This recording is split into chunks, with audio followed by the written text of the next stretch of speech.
Last week of Jesus life on the earth, यीशु मसीह का जमीनी खिदमत में आखिरी हफ्ते का आगाज है। और जब हम आगे पढ़ते हैं तो जो खुदा से मोहब्बत करने वाले लोग हैं वो यीशु मसीह की उस कैफियत को समझ सकते हैं। अगर आपको को कह दे कि आज आपका आखिरी हफ्ता है इस जमीन पर, आपकी जिंदगी की तरजीहात बदल जाएंगी, आप मुख्तलिफ तरीके से सोचना शुरू कर देंगे, आपका बिहेव लोगों के साथ मुख्तलिफ हो जाएगा। और एग्जैक्टली यीशु मसीह के साथ, इससे पहले भी यीशु मसीह ने कई बार हैकल पर निगाह की और फकीयों फरीसियों से और बहुत सारे लोगों से मिले, लेकिन ये एग्रेशन जो आगे जाकर हम पढ़ते हैं कि यीशु मसीह ने बिजनेसमैनों को हैकल से निकाल दिया, उनके तख्ते उलट दिए, ये सिर्फ इसी पैसेज में हम देखते हैं, इसी हफ्ते में हम देखते हैं। क्योंकि खुदा जमीन पर आया ताकि जमीन वालों को आसमान का बासी बना दे, और वो जिस मकसद के लिए आया था, सारी खिदमत का निचोड़ इस हफ्ते में हमें नजर, उसकी अटेंशन हमें इस हफ्ते में नजर आती है। एक बहुत बड़ी भीड़ यरूशलेम में जमा है, और भीड़ के जमा होने की वजह यरूशलेम में ईद फसा का मनाया जाना है, ईद है वहां पर,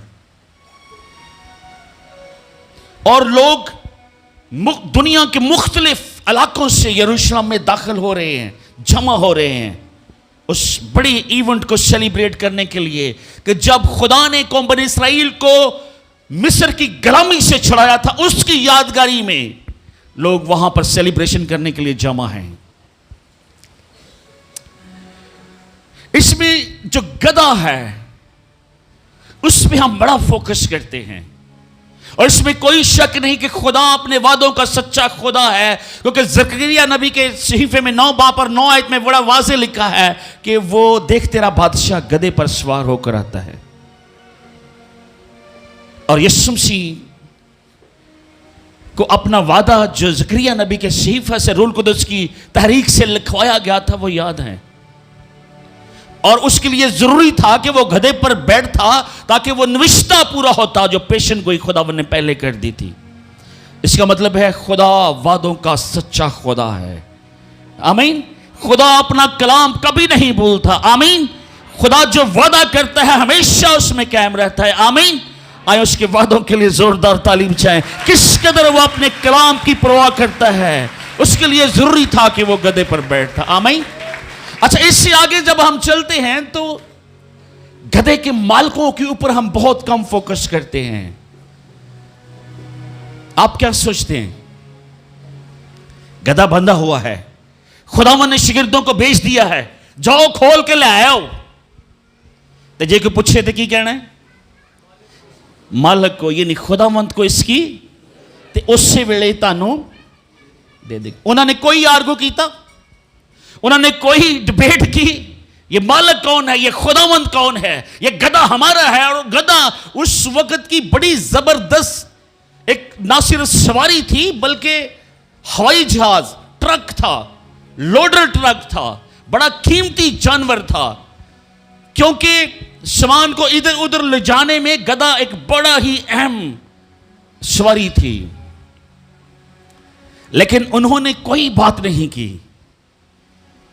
थिंक, अब थोड़ी देर के लिए उसके मालिक के ऊपर जरा निगाह करें। याद रखें, जमीन पर जितनी भी चीजें हैं, आपके पास जो कुछ भी है, आप इसके मालिक नहीं हैं, आप महज मुख्तार हैं।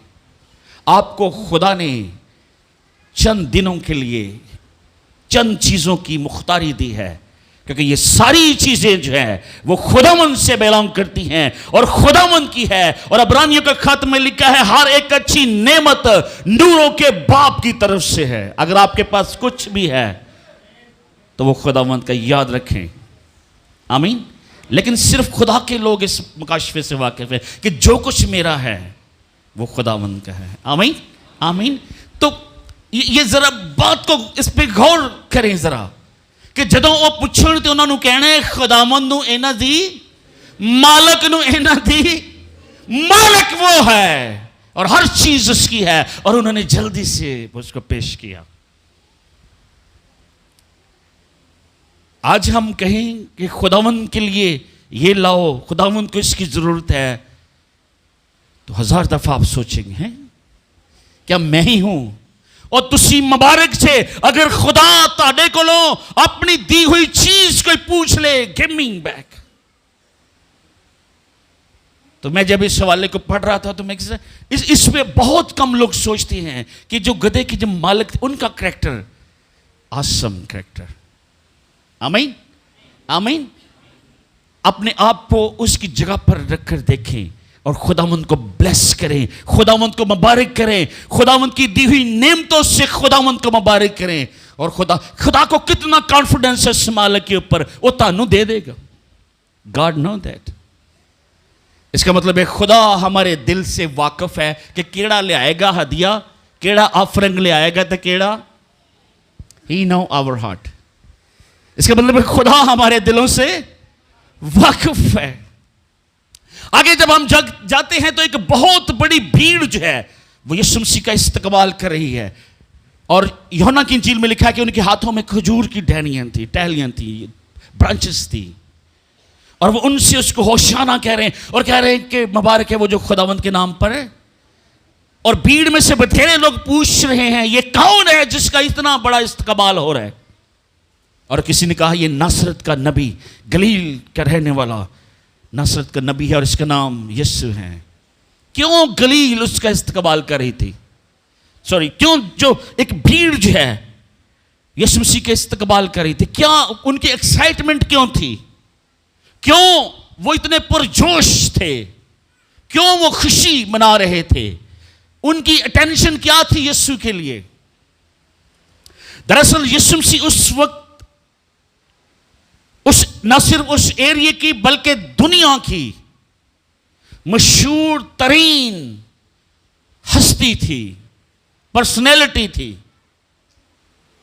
और बहुत सारे लोग यीशु के पैरू हो चुके थे, बहुत सारे लोग यीशु के फॉलोअर बन चुके थे। और भीड़ में ज्यादा क्योंकि यहूदी हैं यरूशलेम के अंदर, और उनका ख्याल है कि एक शख्स जो बहुत मशहूर हो गया है और वो यहूदियों में से है और वो हमारा है, वो हमारी रहनुमाई करेगा और हमें रोमियों की कैद से, रोमियों की जो सल्तनत है उससे रिहाई दिलाएगा। ये उनकी तवक्को थी, उनकी एक्सपेक्टेशन यीशु से ये थी।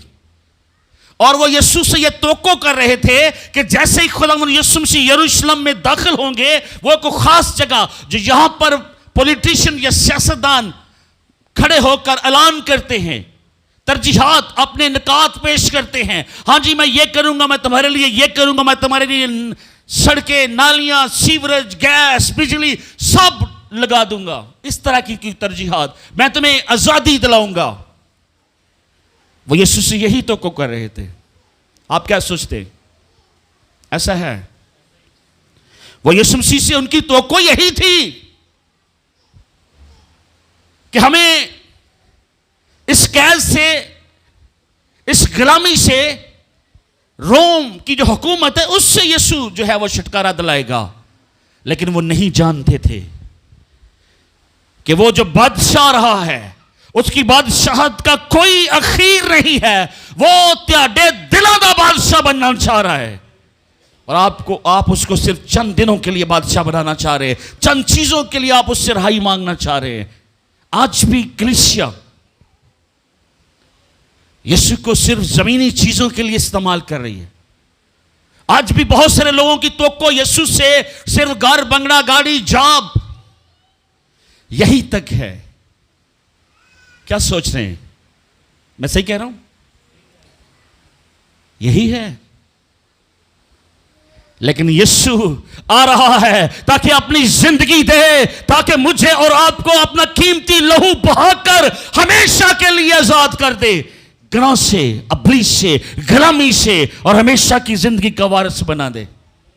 यीशु की अटेंशन ये है। लेकिन कलीसिया जो लोगों की तवक्को जो है वो बिल्कुल उल्ट है, बिल्कुल बरअक्स है। आज की कलीसिया क्या चाहती है? आज की कलीसिया यीशु मसीह को एटीएम कार्ड के तौर पर वो समझती है कि शायद यीशु मसीह अलादीन का चिराग है, रगड़े दबाएं, कुछ करें, बुलाएं उसी वक्त। और बहुत सारे, जब मैं सुनता हूं बहुत सारे खदाम जो खुद को खदाम कहते हैं, दुआ में यीशु को ऑर्डर कर रहे होते हैं, यीशु ये कर दे, यीशु ये कर दे, यीशु ओ पहला पूछो यीशु दी की मर्जी है, अगर तेरी मर्जी है तो फिर ये कर। खुदावन मेरी गुजारिश है, मेरी मिन्नत है, इसमें तेरी क्या राय है खुदावन, मैं चाहता हूं तेरी मर्जी नहीं। हम तो कहते हैं हम बुलाएं, और जैसे ही बुलाएं जो रास्ता कहें यीशु मसीह रास्ता निकाल, इतने पैसे चाहिए यीशु मसीह उसी वक्त आपको मुहैया करे। यीशु मसीह आए, आप बुलाएं, यीशु मसीह आए, और उसके बाद कहें यीशु जी एक बड़ा सा घर चाहिए, गाड़ी चाहिए, मिस यूनिवर्सल चाहिए, अमेरिका का वीजा चाहिए, दुनियावी चीजें। तो जरा सोच एक सेकंड के लिए, हमने यीशु को कहां रखा हुआ है? वो भीड़ क्या तो कर रही थी? यीशु मसीह उस सियासी जगह पर जाने की बजाय यीशु मसीह हैकल के अंदर दाखिल हो गए हैं, और वहां से उनकी जो तवक्को थी वो टूट गई।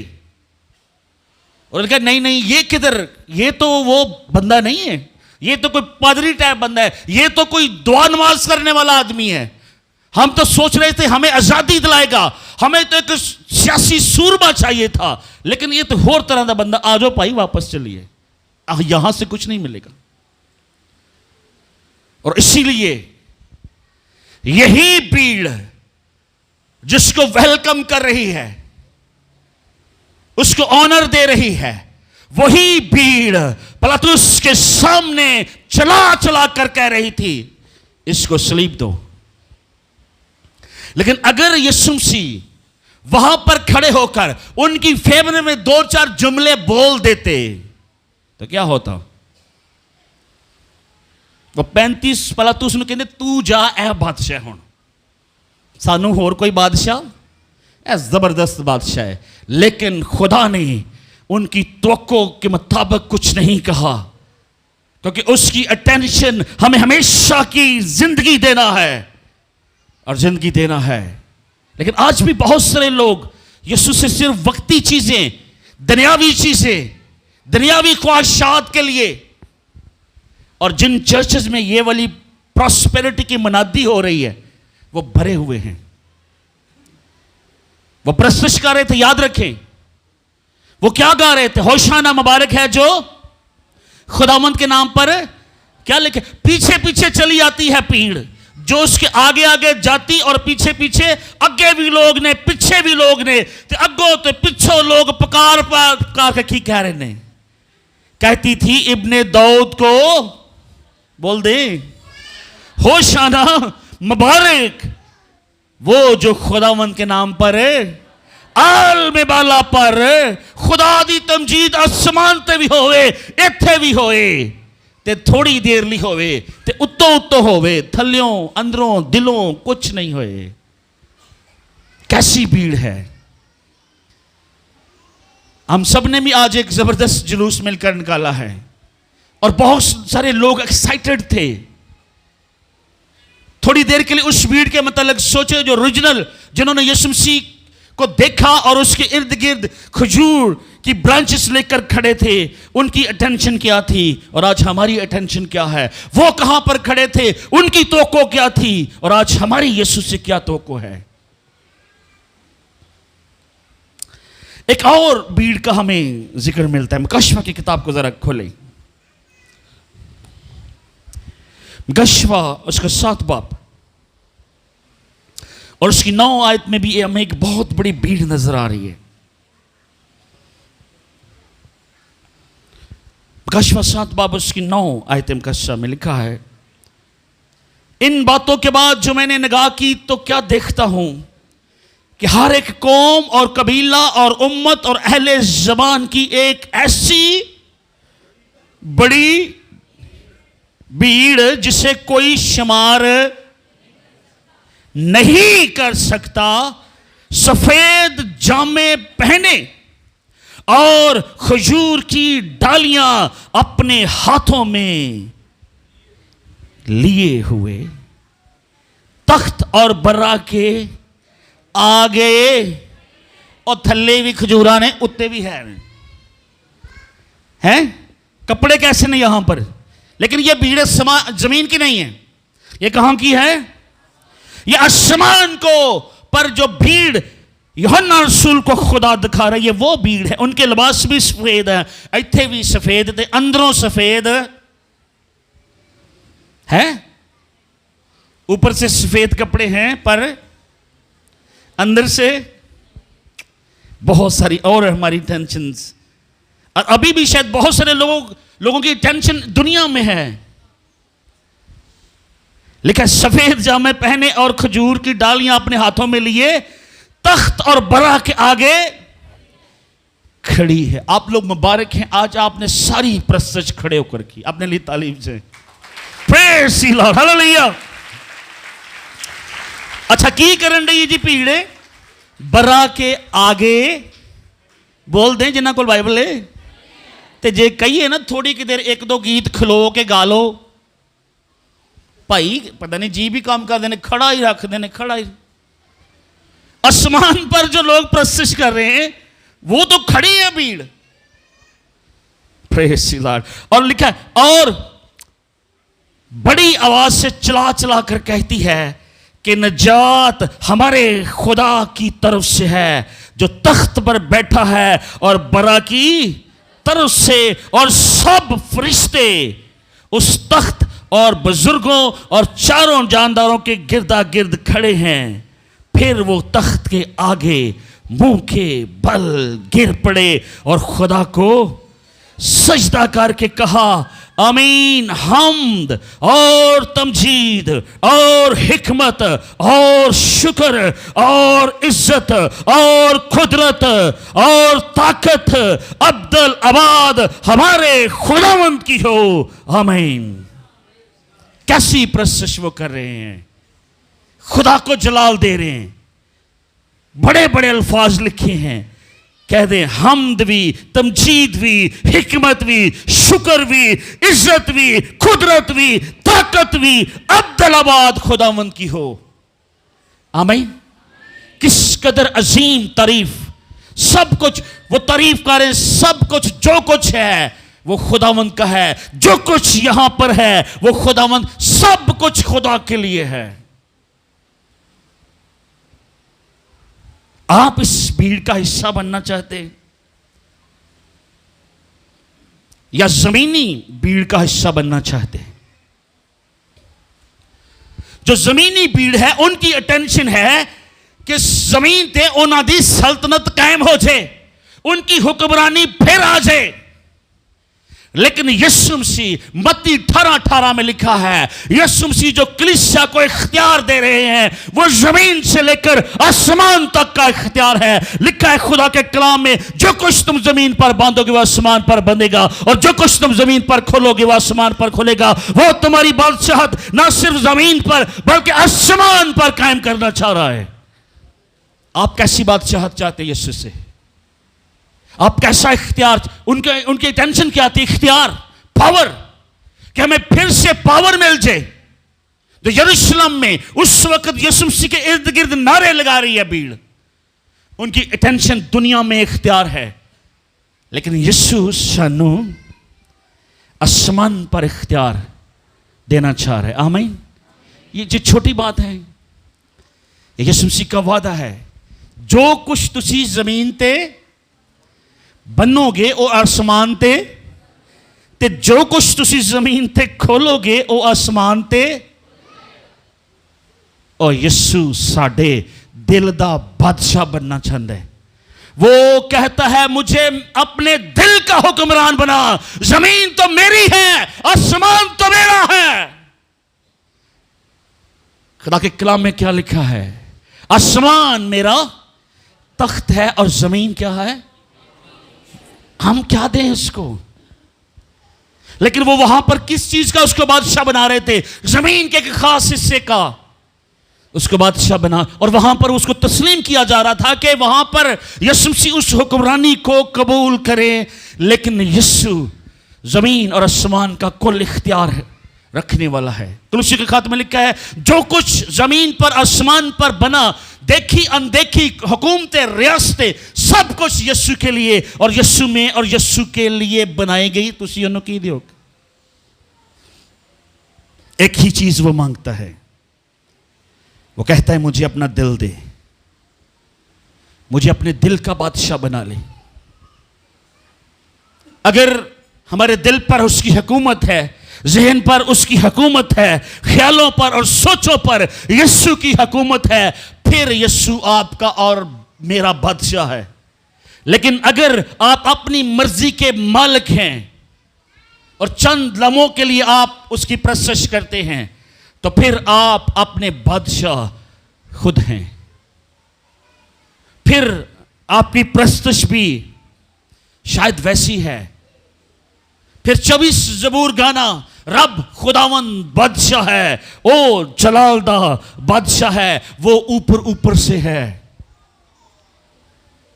मुझे बड़ा अच्छा लगता है जब ये दोनों लोग प्रस्तुति करते हैं, पता चलता है दिल से प्रस्तुति हो रही है। क्योंकि यहां पर हम खुदा के नाम को जलाल देने के लिए आते हैं, जहां पर किसी को प्रायोरिटी देने के लिए नहीं आते, यहां पर पास्टर की ग्लोरिफिकेशन के लिए नहीं आते, किसी शख्सियत के लिए नहीं आते, यीशु के लिए आते हैं। इसलिए ये चर्च, मैं चाहता हूं आप इस मुकाशफे को जानें, आप इस विजन को जानें कि ये हैकल खुदा के जलाल के लिए है। ये मेरा फखर नहीं है, ये बिल्डिंग, इट्स नथिंग। मैं जो कुछ कर रहा हूं, जो कुछ हमारी टेंशन है या लीडरशिप की टेंशन है, रूहों की निजात है, आप इस विजन के साथ मुत्फिक हों और यीशु को दिल से बादशाह तस्लीम करें। वरना पाम संडे क्या है? कई नस्लें आई और गई और उन्होंने पाम संडे भी मनाया, उन्होंने रेजरेक्शन, यीशु मसीह का मुर्दों में से जिंदा होना भी सेलिब्रेट किया, लेकिन दिल नहीं दिया। क्या फायदा? कलाम में लिखा, यीशु मसीह के मुंह के अल्फाज है, अगर तुम सारी दुनिया को हासिल कर लो और हमेशा की जिंदगी खो दो तो क्या पाया तूने? नथिंग। पाम संडे का पैगाम यही है। और उस भीड़ से यीशु की तो को क्या थी कि ओ पागलो, मैं तानू हमेशा दी जिंदगी दा वारिस बनाना है, तुसी निकियां निकियां चीज़ां पीछे नटते फिरते जे। आज भी मसीह का यही पैगाम है कि मैं आपको हमेशा की आज़ादी दिलाने के लिए आया हूं। और यीशु चाहता है, ऐ मेरे बेटे, ऐ मेरी बेटी, मैं तुम्हें आज़ाद करता हूं गुनाह से, गुलामी से, इब्लीस की गुलामी से, कब्र से, उन दुखों से जो इस जिंदगी के बाद बहुत सारे लोग बर्दाश्त करेंगे। लेकिन मसीह में सिर्फ शांति है। मसीह में आप उस भीड़ का हिस्सा होंगे जो बड़े के तख्त के सामने खड़ी है और उसकी तारीफ कर रही है। और सफेद जामे, आगे जगह हम पढ़ते हैं मुकाशफा इसी बाब में, 7 बाब में, यूहन्ना पूछता है, खुदावंद कौन है? और कलाम खुदा ने जवाब दिया, ये वही है जो बड़ी मुसीबत से निकल कर आए हैं। मत्ती 21 जब हम पढ़ते हैं, जब यीशु मसीह हैकल के अंदर गए तो यीशु ने क्या किया? कुछ जो बिजनेसमैन थे उनको यीशु ने हैकल से, अनफॉर्चुनेटली आज बिजनेस हैकल के अंदर आ रहा है और मुफ्त, कोई पानी बेच रहा है, कोई तेल बेच रहा है, पैसों के लिए सब कुछ किया जा रहा है। और जिन कलीसियाओं में, मिनिस्ट्रीज में पैसे की हुक्मरानी है, पैसा उनकी अटेंशन है, दुनिया उनकी अटेंशन है, अगर उस वक्त यीशु ने उन बिजनेसमैनों को निकाला, आज भी लोग बहुत से जवाब देते हैं, हाँ जी हम ये इसलिए कर रहे हैं, हम इसलिए कर रहे हैं। नो, खुदा प्योर हार्ट चाहता है, खुदा पाक दिल चाहता है। और जिस जगह आप इबादत करते हैं, खुदा कहता है वो पाक हो। और असल हैकल में और आप हैं। कलाम में लिखा है, तुम खुदा का मक़दस हो और खुदा का रूह तुम में बसा हुआ है। आए इस हैकल को पाक करें और यीशु को अपना शख्सी निजात दहिंदा और उसको दिल का बादशाह बनाएं, तभी हैप्पी पाम संडे है। अगर ये नहीं किया तो कोई हैप्पी पाम संडे नहीं है। Let's pray. आंखें बंद करें और दुआ करते हैं। Thank you Jesus, hallelujah.